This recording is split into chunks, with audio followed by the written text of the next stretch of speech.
ગોળ દુનિયાની વાતો ગોળ ગોળ લાગે. હા રોજ રોજ તકલીફોના શરણાઈ ઢોલ વાગે. અરે એક શ્રીમાનના જીવનની ઘટમાળ છે આ નિરંતર. બકડ જંતર. બકુલનું બકડ જંતર. બકુલનું બકડ જંતર.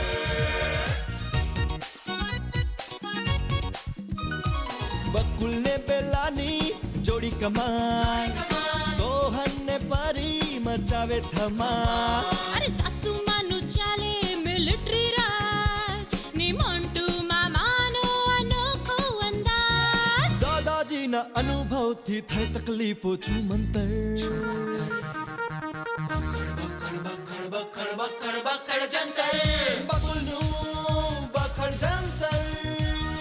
બકુલનું બકડ જંતર.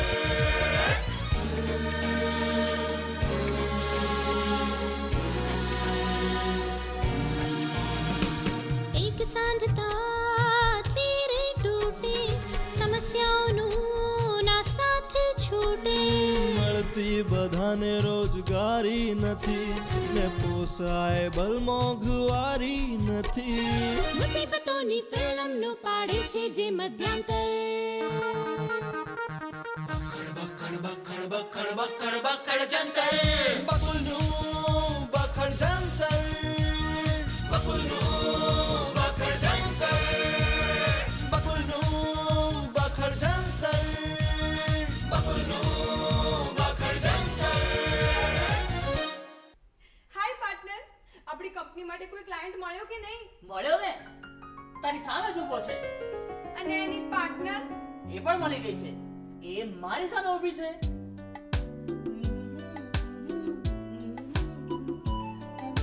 બસ હવે આપણી કંપનીની વાત કર. હા, આપણે લગ્ન કરાવવા પડશે. આપણને ઉમેદવાર પણ મળી ગયો છે, કલાવતીનો દિયર. અરે પણ કલાવતીનો દિયર મળતો નથી, એનું શું પાર્ટનર? મળી જશે પાર્ટનર. જીજુ ત્યાં ગયા છે ને, એ દીદીને છોડાવીને કલાવતીના દિયરને લઈને અહીંયા આવી જશે. પણ પોલીસ બેલા દીદીને નહીં છોડે તો? તું એની ચિંતા ના કર.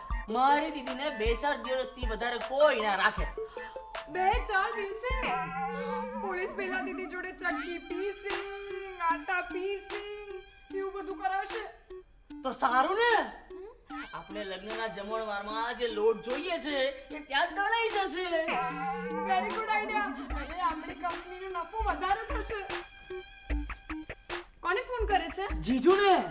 જીજુને ફોન કરીને કહી દઉં ને કે હમણાં બેલા દીદીને છોડાવતા નહીં, 2-4 દિવસ ત્યાં રહેવા દેજો. એટલે એટલી વારમાં 50-60 કિલો લોટ દળાઈ જાય તો આપણે લગ્નમાં કામમાં આવે. Very good idea. લાગ્યો? વ્યસ્ત આવે છે. નવસારીમાં આટલો હાઈ પ્રોફાઇલ કિડનેપિંગ નો કેસ થયો હોય એટલે બધા ત્યાં જ ફોન કરતા હશે. શું કરીશું? આઈડિયા. જો તું છે ને 100 નંબર પર ફોન કર અને પોલીસ સ્ટેશનના સાહેબને એમ કે બકુલ જીજુને ફોન આપો. અરે વાહ, તારો આઈડિયા તો એકદમ હટકે છે. ઐશ્વર્ય છે જ જરા હટકે. એ આ 100 નંબર તો એકદમ ફ્રી જ લાગે છે, તરત લાગી ગયો. અરે ગુનાનો રેશિયો 0 હોય તો 100 નંબર ફ્રી જ હોય. Hello hello. હા હા, મારે એક નવસારી પોલીસ સ્ટેશનમાં મેસેજ મોકલાવો છે. હા, ત્યાં છે ને બકુલભાઈ કરીને આવે છે, એમને મેસેજ આપવાનો છે. હા હા, અર્જન્ટ મેસેજ આપવાનો છે. હા હા, એ જે તમે ઓળખી ગયા, બકુલના બખડ જંતર વાળા જ બકુલભાઈ. હા હા, ઓકે. એ અમને પણ ખબર પડી ગઈ. શું ખબર પડી ગઈ? એ જ કે દીદીએ બાળકનું કિડનેપિંગ કર્યું છે. હેલો. હા હા, એટલે ત્યાં બકુલભાઈ આવે છે, એમને મેસેજ આપી દેજો કે હમણાં જમાનત ના અપાવે બેલાબેનને, 2-4 દિવસ વધારે રહેવા દે. એમાં શું છે કે અમારે 50 કિલો આમ લોટ દળાઈ જાય તો લગ્નમાં કામમાં આવે ને. હા, બીજી સહાયતામાં ના, બસ આટલું. Thank you. પણ હા હા હા, એમાં શું છે સાહેબ કે અમદાવાદમાં લગ્નમાં બાજરીના રોટલા નથી ચાલતા એટલે. Hello hello. હા હેલો. શું કહ્યું? કઈ નહીં, મને આશ્વાસન આપ્યું કે તમે થોડી વાર ઉભા રહો, પોલીસ તમને લેવા આવે જ છે, એટલે બાજરીનો રોટ તમારી રોટ દળાઈ દેશે. અરે વાહ, દીદી દળે ઘઉંનો લોટ ને ભાઈનું દાડે બાજરીનો લોટ. એટલે કહો મોટું પાર્ટનર, આપણી કંપની તો શરૂ થતા પહેલા જ નફો કરવા લાગી. અરે પેલા તારે સમજવાનું છે ક્યારે કોની સામે શું બોલાય એનું તો ભાન નથી. ના ના, કોની જોડે શું બોલાય એનું ભાન નથી ને મારી જોડે વાત કરવા માંગે છે. વાત શું સમજે તારા મનમાં? ના ના, અલ્યા ભાઈ, ગડપણમાં કેળું ખાવા અપાય, સફરજન ખાવા ના અપાય. શું થયું દાદાજી? કોણે તમને સફરજન આપ્યું? આ રિક્ષાવાળાએ, એની પાસે 10 રૂપિયા છૂટા નહોતા એટલે મને સફરજન પકડાઈ તું. બોલો. અરે દાદાજી, સસ્તું પડ્યું. માર્કેટમાં તો 15 રૂપિયે એક સફરજન મળે છે. પણ ચોકઠા બેસાડવાના કેટલા રૂપિયા થાય એની ખબર છે? હે, એની કિંમતની ખબર છે? હવે આ ઉંમરે ચોકઠાની કિંમત અમને કેવી રીતે ખબર પડે? એ તો વાત એકદમ સાચી. જો કે ચોકઠા બેસાડવાની મારી ઉંમર તો ખરી ને ભાઈ. હે, ગડપણમાં ચોકઠું બેસાડવા માટે 30-35 હજાર ખર્ચે જાય અને યુવાનીમાં ચોકઠું બેસાડવું હોય તો લાખો રૂપિયા અને જિંદગી ખર્ચે જાય. પણ દાદાજી, અમારે ક્યાં કઈ ખર્ચો કરવાનો છે? જે લોકો મેરેજ કરશે એ લોકો આવીને અમારી મેરેજ કંપનીમાં ખર્ચો પણ કરશે. હા દાદાજી, ગોર મહારાજ થી લઈને રસોઈના મહારાજ સુધી બધાની વ્યવસ્થા અમે કરીશું. તો ગોર મહારાજ ક્યાંથી લાવશો? હા, ગોર મહારાજ તમારા ધ્યાનમાં છે કોઈ? ગોર મહારાજ તમારી સામે જ બેઠા છે, યંગ લેડી. જુઓ. વાવ, તો ગોર મહારાજ ઘરમાં જ છે. તમને તો લગ્નના મંત્રો પણ આવડે છે. ઓમ સ્વસ્તિના ઇન્દ્રો વૃદ્ધશવા. ભાઈ ચાલો શરૂ થઈ જાઓ. ઓમ. વર આ સોફા ઉપર બેસી જાઓ અને કન્યા આ સોફા ઉપર બેસી જાઓ. હવે સર્વપ્રથમ કન્યાના મામાને બોલાવો. મામા? મામા તો નથી, મમ્મી એકની એક જ છે. તો મામાને મામા બનાવી દો. મામા વગર ચલાવો. તો વરના જીજાને બોલાવો, કારણ કે લગ્નમાં અણવર તો જોઈએ જ. તથાસ્તુ. પણ જીજુ તો જેલમાં છે. હે, હવનમાં હડતા કેમ? શું કર્યું એને? શું કર્યું? પણ તમે ગુસ્સો શું કામ કરો છો? જીજુએ કંઈ નથી કર્યું, એ તો દીદીને છોડાવવા ગયા છે. હે, પણ આવું કઈ રીતે બને? હા, આવું કઈ રીતે બને? કશો વાંધો નહીં, ચાલો. અહીંયા કન્યાના મામા નથી, અહીંયા વરનો જીજુ નથી, તો હું જ તમારો મામા ને હું જ તમારો જીજો. ચાલો ઊભા થઈ જાઓ. હવે હું મંત્ર ભણું એ પહેલા તમારે 1 2 3 બોલવું એટલે ફેરા ફરવાની શરૂઆત કરવાની. હા? અમે તૈયાર છીએ. અરે વાહ વાહ વાહ વાહ. તો ચાલો સૌથી પહેલા ગોર મહારાજની દક્ષિણા આપો. દક્ષિણા? આ તમારું પેલું સફરજન. આ સફરજન તો રિક્ષાવાળાનું છે. હે? હા, એ ખરું. આલો 20 રૂપિયા. વાહ વાહ વાહ વાહ. લાવો. હવે આ તમારી દક્ષિણા. અમે દક્ષિણામાં સફરજન નથી લેતા, કારણ કે ચોકઠામાં ચોંટે છે. અરે ભલે ને ચોટતું, અમારી મેરેજ કંપની ચોકઠા જ ફિટ કરવાની છે. એમ તો સ્વસ્તિના ઇન્દ્રો વૃદ્ધશવાઃ, સ્વસ્તિના પૂષા વિશ્વવેદાઃ. બકુલનું બખડ જંતર, બકુલનું બખડ જંતર. અરે પેલા તારે સમજવાનું છે ક્યારે કોની સામે શું બોલાય એનું તો ભાન નથી. ના ના, કોની જોડે શું બોલાય એનું ભાન નથી ને મારી જોડે વાત કરવા માંગે છે. વાત શું સમજે તારા મનમાં? ના ના, અલ્યા ભાઈ, ગડપણમાં કેળું ખાવા અપાય, સફરજન ખાવા ના અપાય.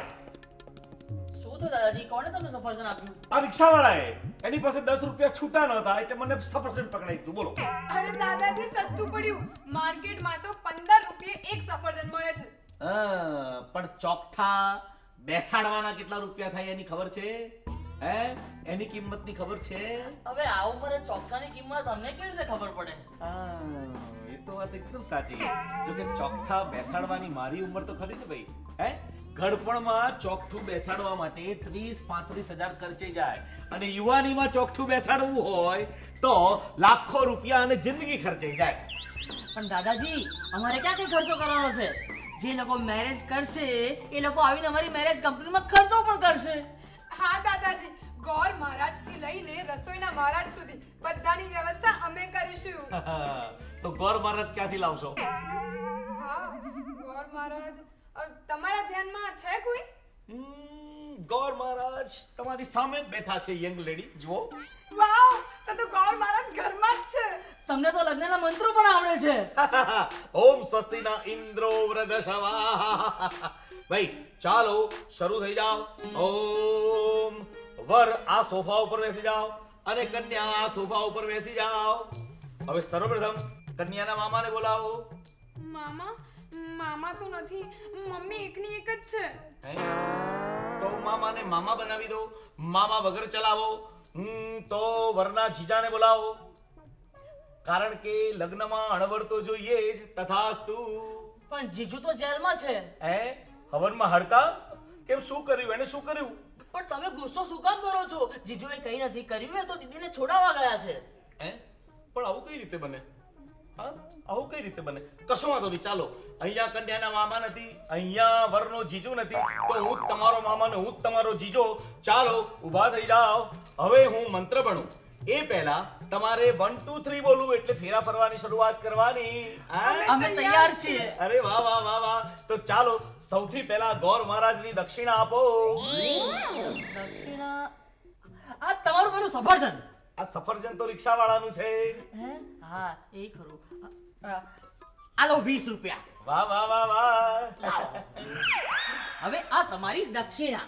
અમે દક્ષિણામાં સફરજન નથી લેતા, કારણ કે ચોકઠામાં ચોંટે છે. અરે ભલે ને ચોટતું, અમારી મેરેજ કંપની ચોકઠા જ ફિટ કરવાની છે. તો સ્વસ્તિના ઇન્દ્રો વૃદશવાહ, સ્વસ્તિના પૂષા વિશ્વવેદાઃ.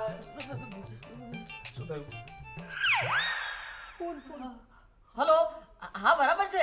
ના ના, એ તો ભૂલમાં. સોરી. કોનો ફોન હતો?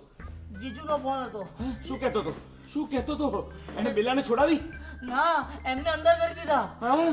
કેમ? એ તો મેં છે ને ફોનમાં પેલું બાજરીના રોટલા વાળી મજાક કરી હતી ને, તો પોલીસે એમને અંદર કરી દીધા. હવે આપણી મેરેજ કંપનીનું શું થશે? કલાવતીના દિયરને વલસાડથી લગ્ન માટે કોણ લાવશે? અને બકુલ જીજુ અને બેલા દીદીને કોણ છોડાવશે? અને સોહમ વલસાડ રેલવે સ્ટેશન પર ઉતર્યો કે નહીં, એની તપાસ કોણ કરશે? આ બધા ભેગા થશે ને તો જ આપણી મેરેજ કંપની સ્ટાર્ટ થશે. વા છે ને, હાજર છે. બકુલ અને બેલાને નવસારીથી હું છોડાવી લાવીશ. અને સોહમને વલસાડ લેવા માટે હું જઈશ. પણ હા, આપણે કલાવતીને સાથે લઈ જવી પડશે. કલાવતી. નહીં, ટકો મી નથી આવવાનો. પોલીસ મને ઉપાડી જશે તો ઘરનું વાસણ કોણ સાફ કરશે? અરે અહીંના ઘરના બધા માણસો પોતે સાફ થઈ ગયા છે, કેમ બીજી વાત માંડે છે? એક તો તારી બહેનના દિયર રમેશને કારણે આ બેલા અને બકુલ બંને જેલમાં છે. તેમાં રમેશનો શું વાંક? પડોશીના છોકરાને ફરવા ના લઈ જવાય, અને એ પણ લગ્ન કરાવી આપવાની ધમકી સાથે. આને કિડનેપિંગ કહેવાય. પડોશીનું છોકરું ગુલ્લુ અને રમેશ ભાઈબંધ છે.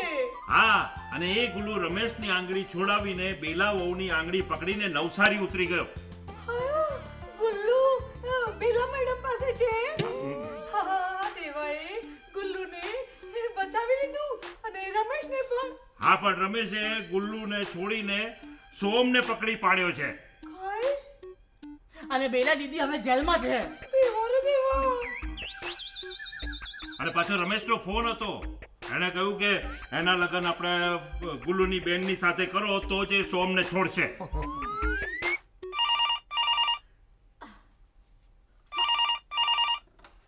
હલો, કાઈ કરતી? છોકરું પાડી જવાનું, લગ્ન કરવા માટે છોકરું પાડી જવાનું, શરમ નથી આવતું? કાઈ? હાય દેવા. શું થયું? શું થયું? શું થયું? શું? કોનો ફોન હતો? દેવા રે દેવા. સોહન બાબા રમેશને નથી છોડતું. એણે એનું કિડનેપ કર્યું છે. અરે વાહ, આ સૌમ્ય તો મારા બકુલિયા કરતા સવાયો નીકળ્યો. અલ્યા એ તમે લોકો જલ્દી જાઓ અને નવસારી જઈ વલસાડ જઈને પાર્સલ લઈ આવો. અહીંયા તમે શું કરશો? હું અહીંયા લગ્નની તૈયારી કરીશ અને આ બંને જણા મને મદદરૂપ થશે. હા, ચલો.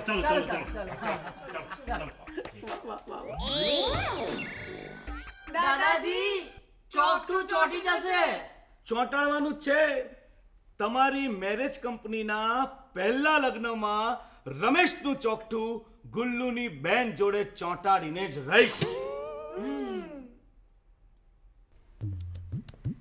મને તો એ જ નથી ખબર પડતી કે આવું બને કેવી રીતે. ભૂલથી મેં તો સોહમની આંગળી જ પકડી હતી, પણ સોહમે આંગળી છોડાવીને ક્યારે ગુલ્લુએ પકડી લીધી મને કઈ ખબર જ ના પડી. ભાઈ તું તારી કથા બંધ કર લે. બધાને ખબર છે કે તું ભૂલમાં વલસાડને બદલે નવસારી ઉતરી ગઈ. ભૂલમાં સોહનની જગ્યાએ ગુલ્લુને લઈને ઉતરી ગઈ. પણ પણ મને એમ થાય છે કે આ વલસાડ સ્ટેશનેથી સોહન અને પેલો દિયર જાય ક્યાં? વલસાડ સ્ટેશનેથી બંને જણા ગાયબ કેવી રીતે થઈ જાય? જો મારા સોહમને કંઈ થયું છે ને તો તો તો હું તને કામમાંથી કાઢી મૂકીશ. જો મારી બેનના દિયરને કઈ થયું છે ને તો શું? મી કામ છોડીને જતી રહીશ. વાહ, ટૂંકમાં બંને સંજોગોમાં કલાવતુ ઘર છોડીને જશે. દાદાજી ગજબ થઈ ગયો. શું થયું? આ કલાવતીના દિયરે છે ને આપણા સોનનું કિડનેપિંગ કર્યું છે અને ટીવી પર લાઈવ આવે છે વલસાડથી. આ ગુલ્લુની બેન જોડે લગ્ન કરવા છે. ઠીક છે, તો તમે લોકો લગ્નની તૈયારી કરો.